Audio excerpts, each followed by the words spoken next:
Energy Transition, Episode 18, Economic Projections and OPEC. Good afternoon, Irina Slav, good morning, David Blackmon.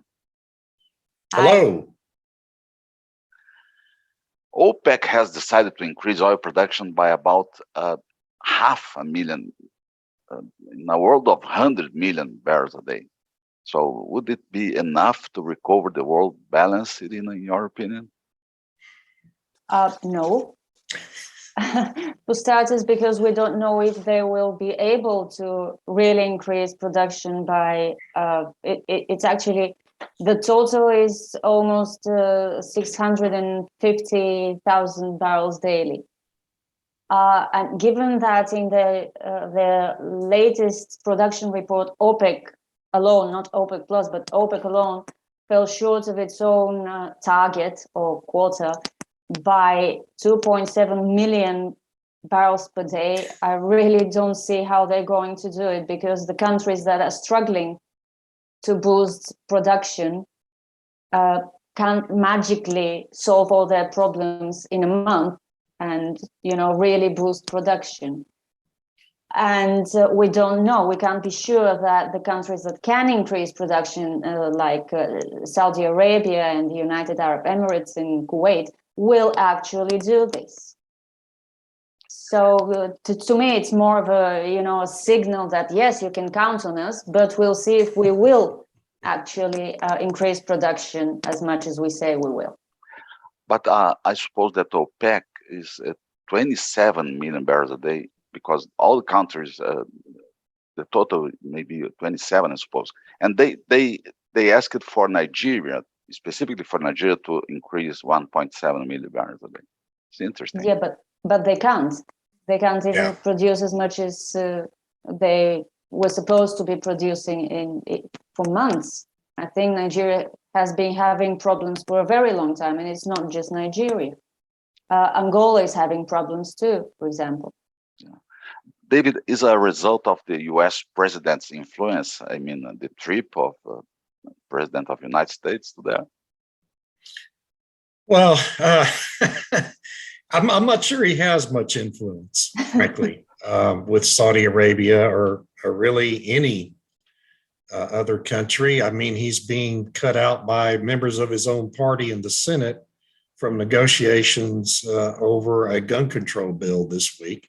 So he doesn't really appear to have much influence here in the United States, which is very sad and unfortunate for our country, but seems to be the reality we're dealing with. And as Irina points out, OPEC was concerned enough about strong demand, ongoing strong demand for crude oil to pledge at least to raise its production. But, they just don't to have the ability. And in addition to the countries she talked about, Libya also has, and Algeria both have constant civil unrest that is impacting their ability to produce their oil.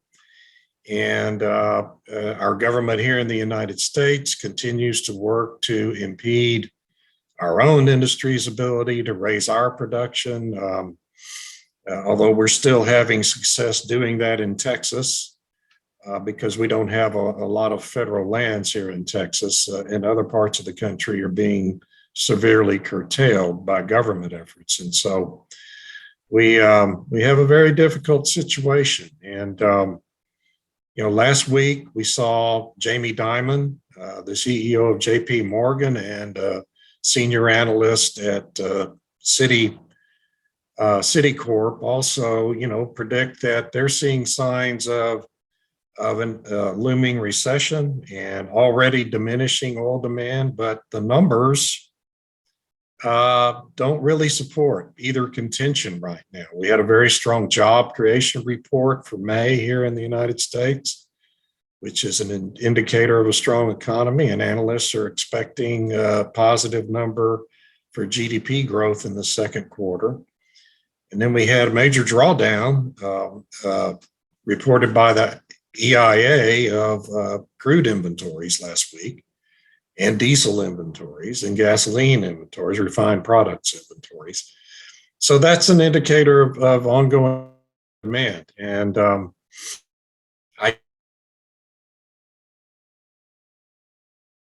just don't know how anyone expects the industry to meet demand that continues to rise with all these efforts happening, coming from politicians in Western governments, not just the United States, but across the Western world, to impede its ability to produce oil and gas. And it's just a clear example of brain dead energy policies that are based on, I think, climate alarmism for the most part, and lack of a viable alternative than anything else, and how it's really dramatically impacting consumers at the pump and in their utility bills. Irina, banks, institutions, do they usually make good economic projections?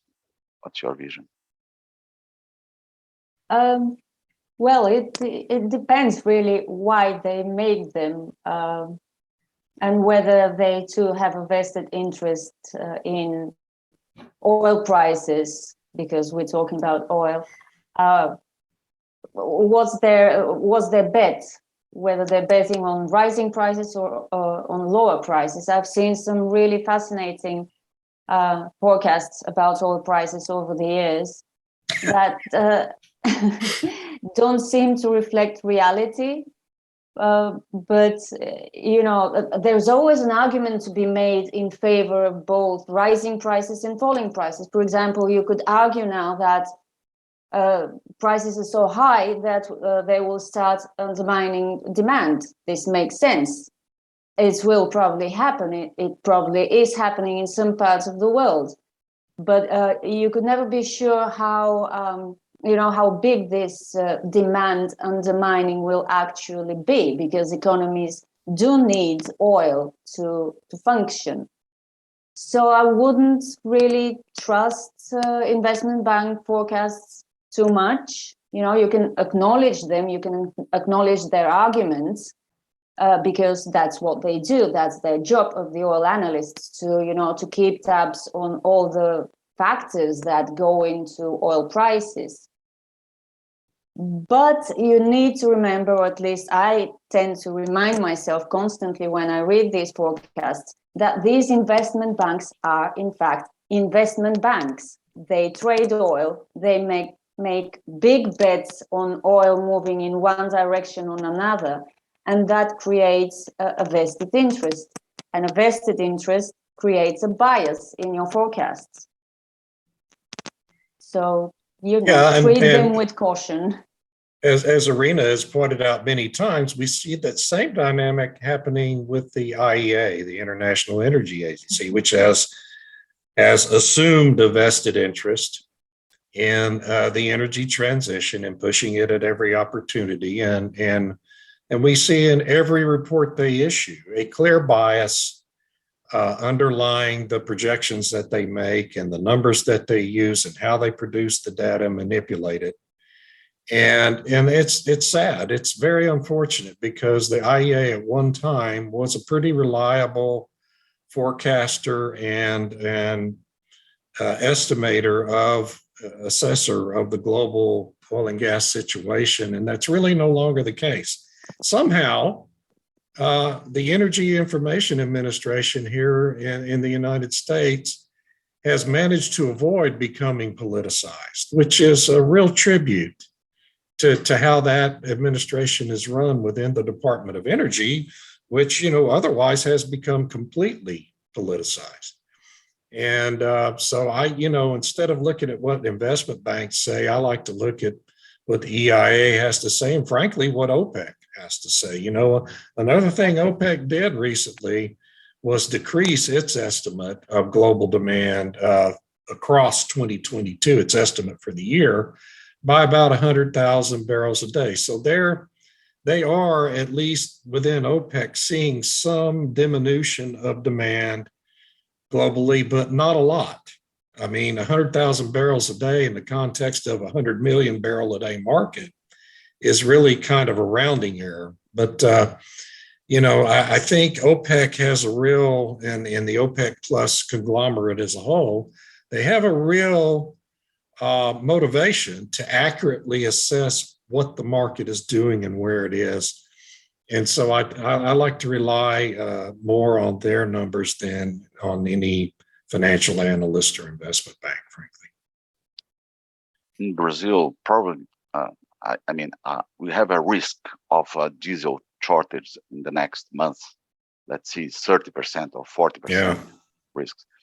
How is in Europe and how is in the United States these risks of shortage or something like that? Well, here in the United States, we're definitely facing diesel shortages. We have a lack of refining capacity that is really harming the ability of the refining sector to produce enough diesel right now.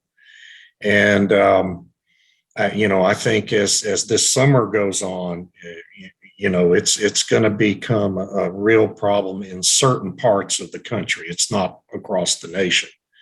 But in the Northeast, the administration's worried enough about it that they're considering releasing some diesel from our national or our regional Northeast diesel reserve, which only has 100 or only has 1 million barrels in it to begin with. So you could release the whole thing, and it's only going to be a very temporary, marginal measure.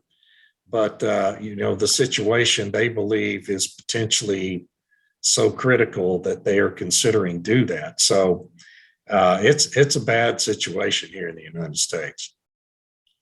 I haven't heard about Europe-wide shortages of diesel looming, but that's probably because right now we are stocking up on oil and everything ahead of these sanctions.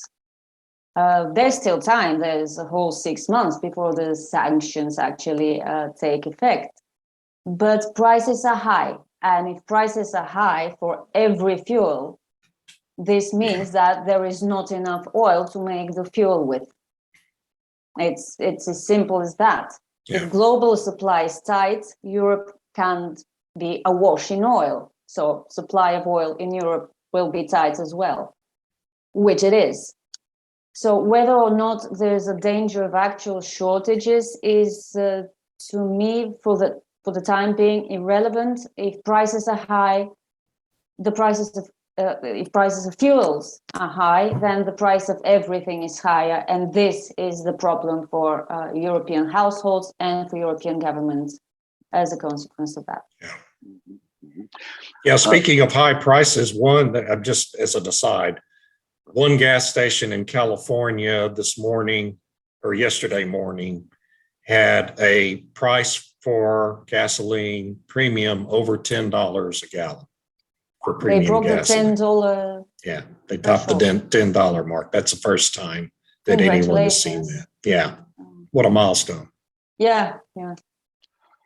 Brazil used 25% of ethanol in gasoline and 10% biodiesel in diesel.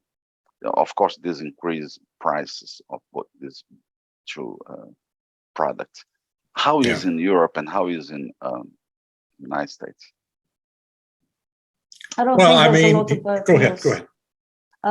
The Europe is not sticking to the biofuel path. Actually, they're planning to reduce biofuel production over the years because wind and solar and EVs are so much better. So at least I think we will probably be spared that. Well, here in the United States, I'm sorry, go ahead. No, I'm done. I didn't mean to interrupt, sorry. No Here in the United States, we make ethanol from the most inefficient product possible, corn, which really uses more energy to make the biodiesel than it actually produces, frankly. Many people believe that.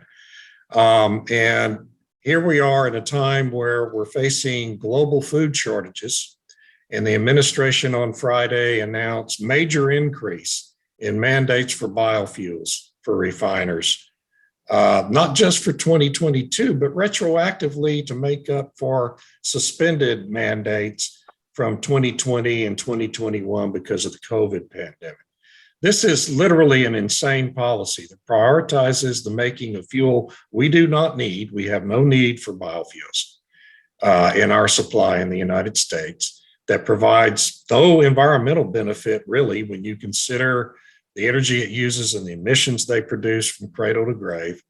And we're prioritizing that because corn has a very strong lobby overfeeding the hungry people in the world, which to me is an inhuman policy. And I can find no rational defense for it. And it's really very shameful, frankly, for our government to do this, but that's what we're doing. Yes, especially right now when there may be food shortages looming for the poorest regions of the world. Yeah. I think biofuels and increasing production of biofuels makes zero moral sense, if you like. It might make economic sense, I guess, for someone involved in it, but yeah, not the best policy. So in conclusion, we can rely on OPEC increase of oil production, and we can rely on institutions' forecasts for oil and gas. That seems to be where we are, yes. Interesting times. Yes, too interesting. Yeah. Thank you so much for this Monday conversation. It was a pleasure for me. Thank you. Thank you. Thank you. Y'all have a wonderful week. You too. And all the viewers, too. Yeah. Have a great week. You too. Bye-bye. Bye-bye.